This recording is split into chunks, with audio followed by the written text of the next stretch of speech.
শুরু থেকে আমরা জনকল্যাণই ব্যস্ত। সম্মানিত নগরবাসী, আমরা এখন উত্তরা এবং টঙ্গীর সাথে যে ফ্লাইওভারটা, আব্দুল্লাহপুর ফ্লাইওভার, এই ফ্লাইওভারের একটা রাস্তার উপরে দাঁড়িয়েছি। টঙ্গী থেকে আব্দুল্লাহপুরের দিকে নামার সময় এখানে একটা স্ল্যাবে প্রায় হাঁটু সম পরিমাণ জায়গার গর্ত তৈরি হয়েছে। এই গর্তটি এবং তার উপরে আরেকটা, এই ফ্লাইওভারের আরেকটা রাস্তায় ঠিক একইভাবে আরো দুইটা জায়গায় গর্ত হয়েছে। এই সামান্য গর্তের জন্য গাড়ি দুই দিক থেকে যাতায়াত বন্ধ, এখন নিচ থেকে যেতে হয়। স্বপ্নের ফ্লাইওভার, এবং সেই ফ্লাইওভারে চড়ে মানুষ সহজেই এক প্রান্ত থেকে আরেক প্রান্তে যায়, যাতায়াতটা সংক্ষিপ্ত হয়। কিন্তু এই সামান্য কাজের অভাবে এটা রাস্তা বন্ধ করে রেখে দেওয়া হয়েছে। এটা হলো আমাদের দেশের একটা দুর্বলতা।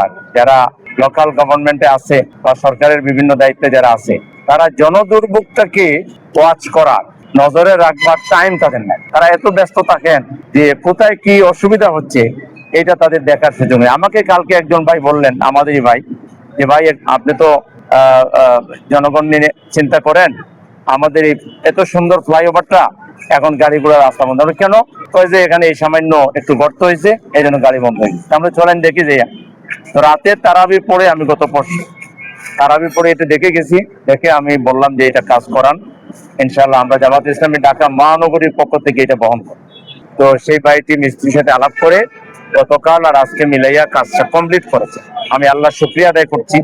কাজ খুব বড় কিছু না, কিন্তু এই ছোট কাজটাই বড় দুর্ভোগের কারণ হয়ে গেছে, জনদুর্ভোগের কারণ হয়ে গেছে, এবং জনগণ এই দিক দিয়ে গাড়ি চালাইতে পারছে না। আমি আশা করি আজকের পরে কালকে থেকে এটা শুকাই যাবে। কালকে থেকে এখানে রাস্তা ওপেন করে দেওয়া হবে, এবং এই সামান্য কাজের বদৌলতে হাজার হাজার মানুষ, লাখ লাখ মানুষ যাতায়াতের সুবিধা পাবে। আমরা বলবো যে নতুন সরকার ক্ষমতায় আসছে, মন্ত্রীরা দায়িত্ব পেয়েছেন, সামনে লোকাল গভর্নমেন্ট ইলেকশন হবে। আমাদের দেশের দায়িত্বশীল জনপ্রতিনিধি দরকার, যারা মানুষকে নিয়ে চিন্তা করবে, জনদুর্ভোগ নিয়ে চিন্তা করবে, কিভাবে মানুষের কল্যাণ করা যায়। বলা হয় রাজনীতি মানুষের জন্য, কিন্তু আমরা দেখি রাজনীতি শেষে শুধু নিজের জন্য হয়ে যায়, এবং নিজের পরিবারের, নিজের দলের জন্য হয়ে যায়। জনদুর্ভোগ, জনসমস্যা এবং মানুষের যে কষ্টগুলো, এগুলো নিয়ে অনেকেই ভাবতে সুযোগ পান না।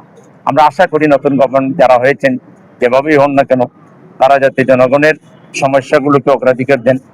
এবং আমরা জামাত ইসলামী শুরু থেকে আমরা জনকল্যাণেই ব্যস্ত। এই সিটিতে গত 10 বছরে ব্লাড সার্ভিস থেকে শুরু করে, মেডিকেল সার্ভিস থেকে শুরু করে, চিকিৎসা, এই সবগুলো চিকিৎসার আওতায় পড়ে। ব্লাড, তারপরে মানুষের প্রত্যেকটা ওয়ার্ডে ওয়ার্ডে গিয়ে আমরা ফ্রি মেডিকেল ক্যাম্প করতেছি। সেই 10 বছর থেকে কন্টিনিউয়াস আমরা প্রায় 10 জন ডাক্তার এবং তাদের অ্যাসিস্ট্যান্ট সহ, মানে 24 আওয়ার্স তাদের কাজই হইলো যেখানেই কোনো মানুষের কোনো ডাক আসে, চিকিৎসার প্রয়োজন হয়, তারা দৌড়ে গিয়ে সেখানে চিকিৎসা দেন। ওয়ার্ডে ওয়ার্ডে যাচ্ছেন, বাড়ি বাড়ি যাচ্ছেন।